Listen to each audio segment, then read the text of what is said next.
I am your host, Jon Justice, and I'm glad that you have found the program. So if you're watching this on YouTube, I hope you'll like and subscribe to the channel if you don't already. And if you're enjoying this via the podcast, I hope you will follow along on wherever you are listening to this podcast, whatever platform you happen to be listening to. Now, if you're familiar with me and my Monday through Friday job as news talk show host for Twin Cities News Talk, AM 1130, 103.5 FM here in Minneapolis and worldwide on the Iheartradio app. You may be asking yourself, all right, what is this? Well, consider this kind of the after show to my weekly radio show, which, again, you can listen to on the Iheartradio app Monday through Friday, 6 until 9 a.m. Central Time. Now, if you're only familiar with me through the YouTube channel and my Star Wars and Depeche Mode podcast, this may come as a surprise if you weren't aware that I'm a conservative news talk show host as my full-time job. And so this particular show, the Jon Justice Show, again, is in addition to the show I do on a daily basis. It's an opportunity to, hopefully daily, provide a little bit of commentary on the news of the day, pop culture as well, along with my Depeche Mode and Star Wars podcasts. And for those that have been following along the channel for a while, you'll notice that I've dropped the My Nerd World moniker, and now I'm just going with my name, Jon Justice, as I do some retooling for the end of this year heading into next year. So on today's show, what I want to talk about is a little bit of the post-election reaction, and what I believe a lot of people are missing over the results of this election. I also want to talk a little bit about Star Wars, even though this is not the Star Wars podcast, but it does relate to the election, and specifically some of what I've been posting on my TikTok channel, which is at The Jon Justice, and again, that's Jon Justice, at The Jon Justice, if you want to go and check it out for yourself. But this is an aspect of this election that I don't think a lot of people have really understood or been talking about, regardless of whether or not you are incredibly pleased with how this election turned out, as I am, or you're disappointed because you voted for Harris and Walz. And this is the point that I want to make. A lot of people are talking about Trump's victory, the Republican Party being announced officially today, having grabbed both the House and the Senate in D.C., giving Donald Trump the trifecta. Now, what I'll talk about later on in the show is how this is really spun. Not everybody, right? And I don't think it's a majority of the individuals that voted for Kamala Harris either, but a very vocal minority in size who have taken to social media to express their displeasure with the results of this election in a number of different ways. But the point that everybody seems to be missing goes back to 2020 and the Biden and Harris campaign then that ultimately beat Donald Trump. Now, as a lot of people have pointed out, there are still some questions lingering about the results of that election. Be that as it may, it happened, and we're here now, and Trump has won re-election after 4 years of Joe Biden and Kamala Harris being in office.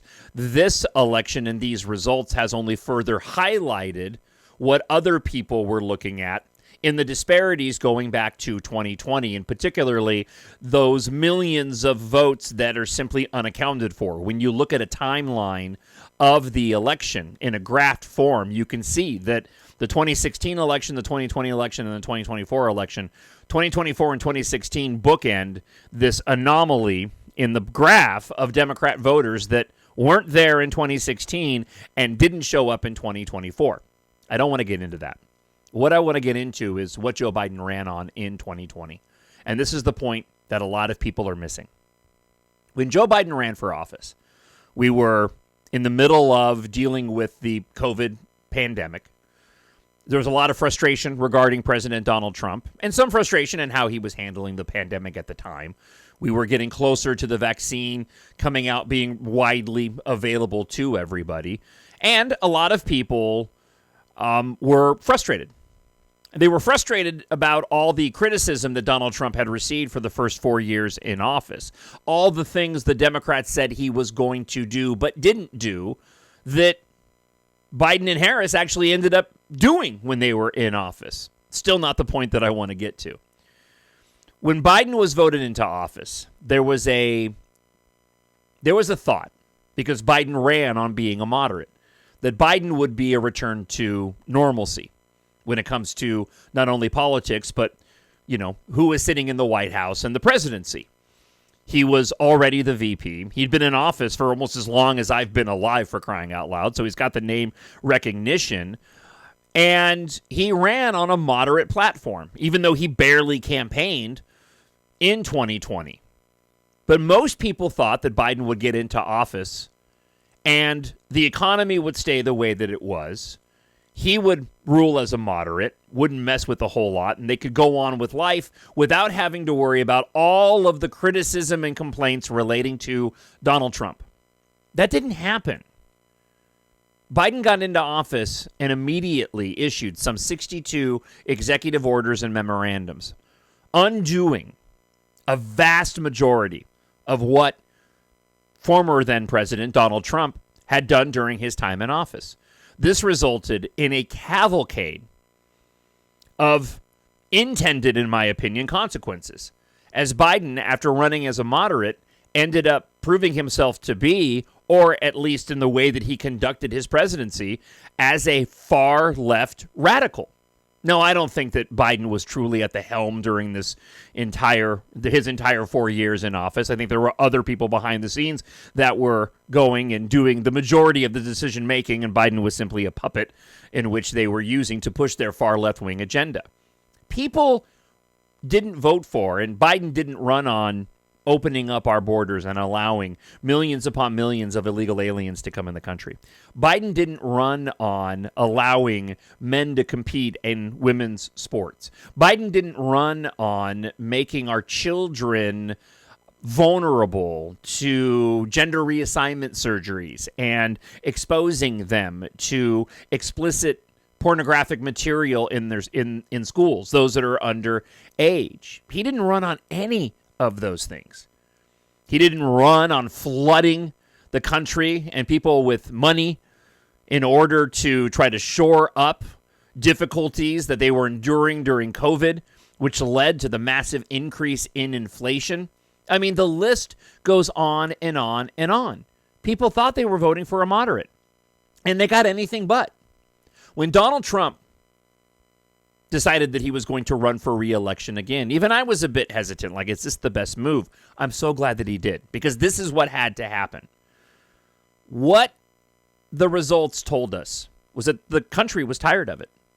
The country is still a center, in this case, right country, and rejected all of the far leftist Marxist ideas that Biden didn't run on, but ended up producing during his time in office.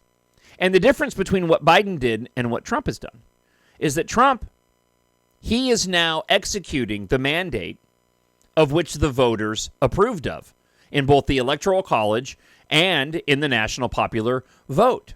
A complete and total rejection of everything that Biden and Harris and the far left Democrats did over the course of 4 years, but didn't say that they were going to do when they were running for office, when Biden and Harris were running for office in 2020. If the country had voted for all those things, I'd give it to you. Not give it to you, but I'd understand certainly the freak out that's taking place now, but they didn't. And I think the vast majority of Democrats in the country have accepted that fact. But we live in a world that's interconnected in a way that I certainly never expected as I was growing up, and in a way that we as humans, I don't think, are prepared to deal with and shouldn't be. We should be having face-to-face, one-on-one personal connections. We shouldn't be simply connected through our phones. Our children and our young people and Gen Z, I hope, will do a better job of making sure that they don't only conduct themselves and their groups on their, dopamine machines in their hands, because we've lost that sense of connectivity to one another, and that's not healthy for society. But there's a freak out going on right now because there is a portion of the population that thought that that's what Biden and Harris had run on, even though the rest of the country realized that wasn't what they ran on and rejected what they ended up doing with their time in office. And I really do feel bad for that group of individuals right now that simply doesn't seem to be able to cope with the results of this election. When you go through the different stages of grief, I'm wondering whether or not these individuals that are so vocal online and posting their videos on Instagram and TikTok and YouTube are going to ever reach that level of the acceptance phase when you go through the different stages of grief. And they only have their own party to blame because it's their party that lied to them. It's their party that told them that this is what everybody wants and this is the way to go, and it simply isn't the case. Let me give you a further example of this, and something I've noticed, and this is where Star Wars comes into play. And I didn't want to do this on my Star Wars podcast because I typically try to avoid politics because I want everybody listening to my Depeche Mode podcast and my Star Wars podcast, and I don't hide the fact that I'm a conservative radio talk show host or by any stretch, but I also, know that not everybody that enjoys Star Wars, which is certainly the case in the story that I'm about to tell you, is conservative by any stretch. But on TikTok, and I would encourage you to head on over to my TikTok page, again, at the Jon Justice, and check this out. But if you've been on TikTok, and certainly if you're a Star Wars fan, you've probably seen this. And it's Star Wars fans, Kamala Harris voters, upset over the results of the election. And they've been using the Obi-Wan Kenobi speech from one of the animated Star Wars shows, where it is the message that he sends out into the galaxy, warning the Jedi to stay away because the Empire has risen to power and the Jedi have lost, telling them not to lose hope and to trust in the Force. And it has the amazing somber music in the background. I think Kevin Kiner did it. For those that don't know, I'm a massive Star Wars fan. As I mentioned, I do a Star Wars podcast. My dad took me to see A New Hope in the movie theater since I was 5 years old. I actually have one of the original Star Wars posters without the New Hope on it that was released back in 1977 that actually hung in a movie theater lobby. It's up in my living room. I've been a Star Wars fan my entire life, and I was a Star Wars fan before I was a fan of anything. However, there's been individuals that have been using that piece of Star Wars audio of Obi-Wan Kenobi's story to, I know they're trying to console each other and they're trying to make themselves feel better. I posted a video online because I just find it kind of ridiculous. I do. They're not in any sort of risk of losing their rights by any stretch at all. Most of the individuals, you can see by their ages, they lived through 4 years of Donald Trump before. I don't understand why they have allowed themselves to succumb to the fear that was peddled by Biden and then subsequently Harris when she kicked him off the top of the ticket, that Trump is some sort of existential threat to democracy. They're not going to lose any rights in all of this. And they're essentially equating Republicans and conservatives to being the empire of all things, and they're the Jedi. Honestly, it's just stupid. So I posted this video up. I expressed my opinion. It's shorter than that. It was about 60 seconds, and I really, really ticked people off. I ticked people off because I used the term subtle as it relates to politics and Star Wars, and people use that to make issue over my comments overall. I don't want to say I did that intentionally, but I kind of did that intentionally. And the reason being is because of this. I know that Star Wars is embedded with politics. I said it was subtly embedded with politics, even though I know George Lucas was inspired by politics. The Ewoks in Return of the Jedi and that entire conflict on Endor at the end of the film was inspired by the Vietnam War. He said as much. Certainly, when you go to the prequel trilogy, there's politics in the Senate. That's all that's in there. I mentioned subtle because George made it ambiguous enough that regardless of whether or not you're a Republican, a Democrat, or a Libertarian, or whatever, you can basically look at the story of Star Wars and you can go and lay on top of it whatever your political views are. So in the case of individuals upset about Kamala Harris losing the election using the Obi-Wan Kenobi speech of trust in the Force and we lost the battle, but we still have to win the war type of thing. They see Republicans and conservatives as the empire and they're the Jedi. Well, here's the truth. And this is what really made people mad, because I put another video up today to respond to the other one. Oh, and by the way, before I get to that, the individuals that were responding to that first video, right? Well, I said it was dumb to be able to use that audio. I didn't go and disparage anybody that was using it, saying that they were dumb. I just thought the use of that was stupid. Everybody's entitled to their opinion. That's why we have the country that we live in and why we have free speech. But really, it's the left that wants to go and target free speech. It's the left and Democrats that want to go and silence platforms like X. It's the left and the leftist media that went and silenced major news stories. It even happened here in Minnesota. We had a group of Democrat Somali leaders here in Minnesota, and this is a huge deal, who on the Saturday before the election decided to go and throw their endorsement behind Donald Trump. All the media was there. And there was one outlet called Alpha News that covered the story. Nobody else did until today, Thursday, more than a week after the election. The biggest newspaper in the state of Minnesota just decided not to report on a group of prominent Democrat Somali leaders throwing their support behind the Republican president, and more specifically, Donald Trump. Here in Minnesota, Governor Tim Walz, who ran for VP, he's our governor, he's awful. He set up a hotline for neighbors to tattle on their neighbors who weren't following COVID protocol. He decided who the winners or losers were going to be during the COVID lockdowns.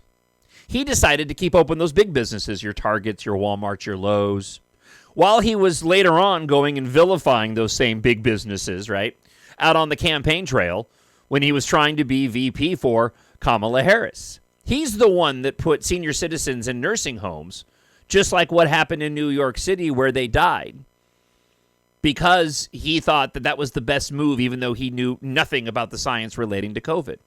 He's the one that allows certain procedures relating to our most vulnerable up until the time of birth. Yes, it's true. Do your research. You'll find out it is. So you tell me, who's more like the empire? Republicans and conservatives who embrace freedom of speech, your right to keep and bear arms, personal responsibility, or the left, who is out there like they were in those videos, and this is the part I hadn't gotten to yet, saying that I voted for Palpatine, that I voted for Darth Vader, that Darth Vader was an evil person and so am I, cursing me in those videos because they simply didn't like my opinion. Those are the individuals that I wonder if they're ever going to be able to reach that level of acceptance when it comes to the stages of grief. My last point on here, and it goes back to Star Wars, and that is the beauty about Star Wars, again, is that you can take whatever political belief that you have and lay it on top of the storytelling. That's what makes the politics so subtle.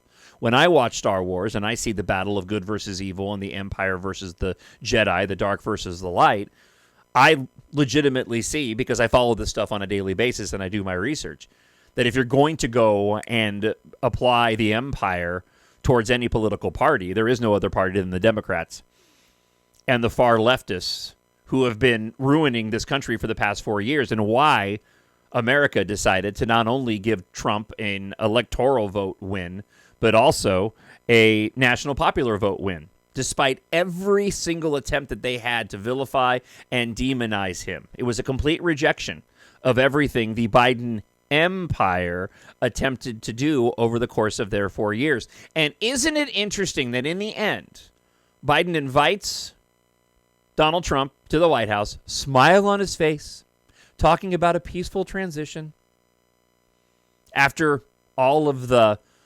conservatives and Republicans are Nazis and the Trump is like Hitler, the Madison Square Garden rally. Kamala Harris, too, in her concession speech. If Trump really is the second coming of Hitler, why would you go and concede to that?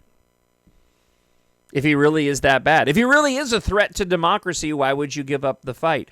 Oh, I'm sorry. You probably haven't heard that there's a group of individuals also on social media that believe that Kamala Harris has been so quiet because they have a secret plan in place to undo the results of this election. There's also the rumor that Elon Musk and Starlink somehow was powerful enough to go and make people through his satellite power back down on Earth go and vote for Trump and J.D. Vance. We can call that QAnon. Isn't it interesting that all of the criticisms and complaints relating to conservatives, suddenly now Democrats are the ones that are denying the results of this election?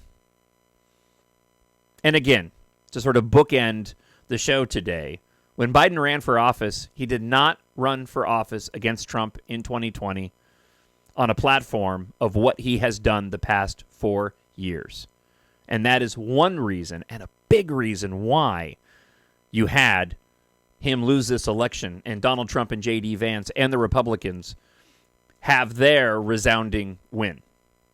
Thank you so much for checking out the show. Again, I hope that if you're watching this on YouTube, you'll like and subscribe to the channel. Feel free to leave a comment down below. You can email me whenever you like, talkshownerd@gmail.com, talkshownerd@gmail.com. If you're listening to this via the podcast, I hope that you will subscribe to this show. Again, in addition to my weekly radio show, Monday through Friday, 6 until 9 a.m. on the Iheartradio app. My intent is to perhaps do daily content here. Well, we'll see how that plays out and how time permits. But thank you so much for checking out this show. And if you like Depeche Mode or you like Star Wars, really looking forward to both episodes this week, especially with Star Wars, where it looks like Disney and Lucasfilm are finally solidifying the future of the franchise relating to one particular character, one of my favorites, Rey Skywalker. So I'll be talking about that, and it should be posted probably by the time you're able to go and check this out. Either way, thank you so much for watching, and wherever you are, I hope you're happy, regardless of political party. I hope you're happy, I hope you're healthy, I hope you're safe.